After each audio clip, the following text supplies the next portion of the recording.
Hello students, आज की video में हम लोग गॉस थ्योरम को प्रूफ करेंगे। ये क्लास 12th के फिजिक्स का द मोस्ट इम्पॉर्टेंट थ्योरम है और इसके बोर्ड में पूछे जाने की संभावना बहुत ही ज़्यादा है। तो चलिए शुरू करते हैं। तो थ्योरम का स्टेटमेंट है the electric flux enclosed by a closed surface is equal to the 1/ε0 times the net charge enclosed by the surface. तो थ्योरम का स्टेटमेंट बहुत ही आसान है। क्वेश्चन में कहा है कि अगर आपका एक क्लोज्ड सरफेस है, सपोज करिए आपका ये क्लोज्ड सरफेस है, ये क्लोज्ड सरफेस है, तो अगर इस क्लोज्ड सरफेस का मैं फ्लक्स निकालूं तो वो इक्वल होगा 1/ε0 times the net charge enclosed by the surface. Net charge enclosed in a surface, ठीक है। मतलब सपोज करिए इसके अंदर टोटल चार्ज Q है, इस सरफेस के अंदर टोटल चार्ज Q है, तो इससे हम लोग जानते हैं इलेक्ट्रिक फील्ड लाइंस निकलेंगी ही बाहर की तरफ या अंदर की तरफ, वो Q के ऊपर डिपेंड करता है। तो मान लीजिए बाहर की तरफ इलेक्ट्रिक फील्ड लाइंस निकलेंगी तो इस सरफेस को क्रॉस करके जाएंगी तो फ्लक्स आएगा, क्योंकि आपने फ्लक्स के बारे में क्या पढ़ा है कि किसी एक सरफेस से जितनी इलेक्ट्रिक फील्ड लाइंस पास होती हैं उसी को हम लोग फ्लक्स कहते हैं। और फ्लक्स का आपने फॉर्मूला पढ़ा था E डॉट ए, ये इक्वल होता है इंटीग्रल E डॉट डी ए वैक्टर के, ठीक है। यह आपने फ्लक्स के बारे में पढ़ा होगा। अगर आपने नहीं पढ़ा है तो आप इस वीडियो को देखने के बाद एक और वीडियो को देख लीजिएगा जिसका नाम है इलेक्ट्रिक फ्लक्स, लिंक आपको डिस्क्रिप्शन बॉक्स में मिल जाएगा, ठीक है। तो इलेक्ट्रिक फ्लक्स क्या होता है बेसिकली कि किसी एक सरफेस से कितनी इलेक्ट्रिक फील्ड लाइंस पास हुई उसको हम लोग इलेक्ट्रिक फ्लक्स कहते हैं। फॉर्मूला होता है φ = E dot A integral of E dot D ए। तो गॉस ने कहा कि अगर हमारे पास एक क्लोज्ड सरफेस है और अगर उसके अंदर चार्ज है तो उस सरफेस पे जो फ्लक्स होगा वो इक्वल होगा 1/ε0 times the net charge enclosed in a surface. मतलब ये इक्वल हो जाएगा φ = नेट चार्ज, फिलहाल इस केस में Q है तो ये जाएगा Q/ε0। यही गॉस थ्योरम है या गॉस लॉ है, ठीक है, कि जो फ्लक्स होगा इस क्लोज्ड सरफेस का, ध्यान दीजिएगा ये सरफेस क्लोज्ड होना चाहिए, ओपन नहीं। क्लोज्ड सरफेस में जो फ्लक्स होगा इलेक्ट्रिक फ्लक्स वो इक्वल होगा 1/ε0 times the net charge in a surface, ठीक है। तो आइए इसका प्रूफ देखते हैं। तो मान लीजिए हमारे पास एक सरफेस है जो कि क्लोज्ड है, तो मैं मान लेता हूँ ये मेरे पास एक क्लोज्ड सरफेस है। कोई भी आप क्लोज सरफेस ड्रॉ कर सकते हैं, कोई प्रॉब्लम नहीं है। मैं यहाँ पे एक चार्ज ले रहा हूँ Q, पॉइंट O पर एक चार्ज है मेरे पास Q। यहाँ पे मैं कोई पॉइंट ले रहा हूँ P, ठीक है, और इनको ज्वाइन करने वाले लाइन या डिस्टेंस को हम लोग R कहेंगे, ठीक है। यहाँ से यहाँ तक के डिस्टेंस को R कहेंगे, ठीक है।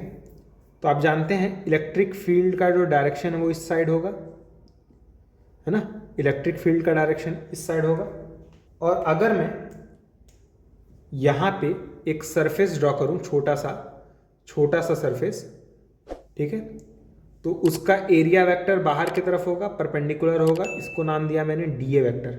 सरफेस मैंने छोटा सा लिया है, ये छोटा सा सरफेस है, ठीक है, तो इसका एरिया वेक्टर बाहर की तरफ होगा DA वेक्टर। तो ये मान लेते हैं DA वेक्टर और इस E वेक्टर के बीच में एंगल थीटा रहा होगा,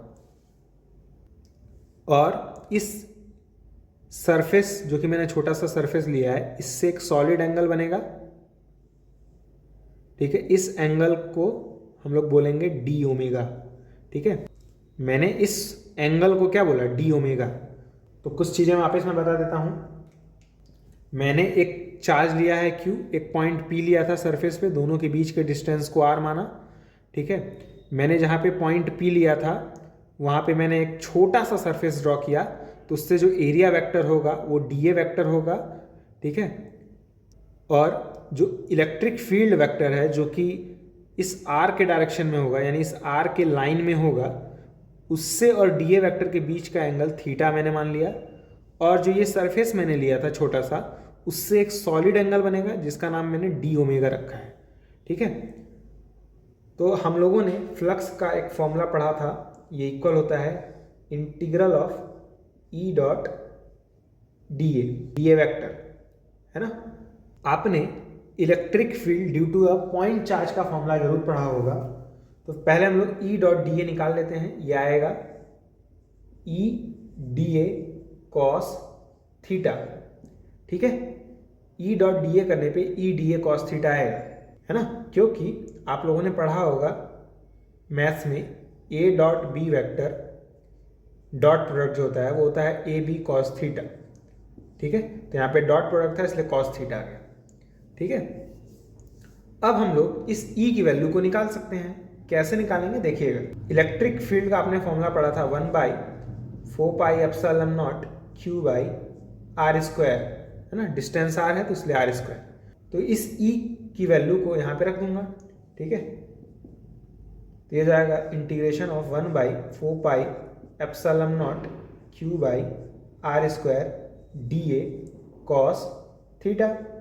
ठीक है, जो जो चीज़ें कांस्टेंट है मैं उसे बाहर निकाल लेता हूँ। ठीक है, ये 1/4πε0 कांस्टेंट है, Q कांस्टेंट है, अंदर क्या बचेगा D A cos theta R square. अब कुछ लोग कहेंगे आर भी तो कांस्टेंट है। आर कांस्टेंट नहीं है। सपोज करिए इस पॉइंट को मैंने अगर यहाँ पे लिया होता तो डिस्टेंस कुछ और होता, तो आर तो कांस्टेंट नहीं हो सकता है ना।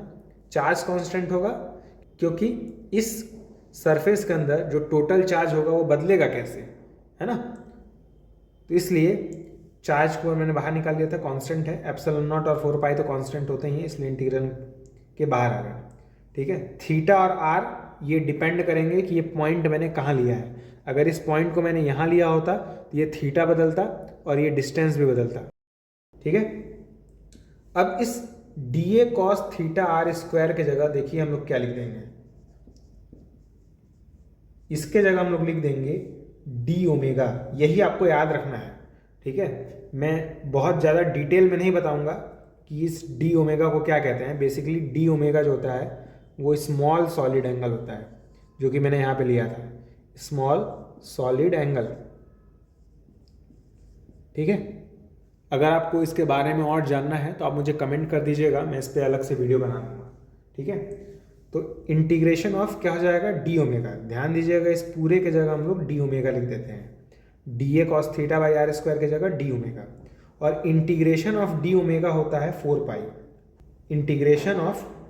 इंटीग्रेशन ऑफ डी ओमेगा क्या होता है 4 पाई, तो जाएगा 1/4πε0 Q इंटू इस पूरे के जगह 4 पाई हो जाएगा। 4 पाई से 4 पाई कैंसिल हो जाएगा, बच के आ रहा है Q डिवाइडेड बाई नीचे एप्सिलॉन नॉट। ठीक है, इधर फाई था तो हमें फाइनली मिला क्या, phi is equal to Q by epsilon naught. यही हमारा गॉस लॉ या गॉस थ्योरम है। ठीक है, तो ध्यान से देखिए, प्रूफ में मैंने कुछ नहीं किया है। प्रूफ करते समय मैंने इलेक्ट्रिक फ्लक्स का नॉर्मल फॉर्मूला लिखा है, जो कि होता है ई डॉट डी ए, क्योंकि यहाँ पे डॉट प्रोडक्ट है तो कॉस थीटा आ जाएगा, E D A cos theta. ठीक है, फिर मैंने ई की वैल्यू रख दी है 1/4πε0 Q बाई आर स्क्वायर। यहाँ पे ध्यान से देखिए, ई की जगह मैंने रख दिया है। जो जो चीज़ें कांस्टेंट थी मैंने उसको बाहर निकाल लिया, 1/4πε0 को बाहर निकाल लिया, Q को बाहर निकाल लिया। अंदर डी ए कॉस थीटा और आर स्क्वायर रह जाएंगे। इस पूरे के जगह हम लोग डी ओमेगा लिख सकते हैं। ठीक है, तो मैंने वही किया है, इस पूरे के जगह डी ओमेगा लिख दिया है। ठीक है, जिसे हम लोग स्मॉल सॉलिड एंगल कहते हैं, और इसको इंटीग्रेट करते हैं तो 4 पाई आता है, इतना ध्यान दीजिएगा। तो 4 पाई से 4 पाई कैंसिल हो जाएगा, बचेगा Q बाई एप्सिलॉन नॉट, तो phi is equal to Q by epsilon naught हो जाएगा। ठीक है, ये थ्योरम बोर्ड के लिए बहुत इंपॉर्टेंट है। ठीक है, इस फिगर को भी जरूर बनाइएगा, अदरवाइज हो सकता है मार्क्स कट जाएं आपके। ठीक है, तो आज की वीडियो में बस इतना ही, मिलते हैं अगले वीडियो में, तब तक के लिए गुड बाय।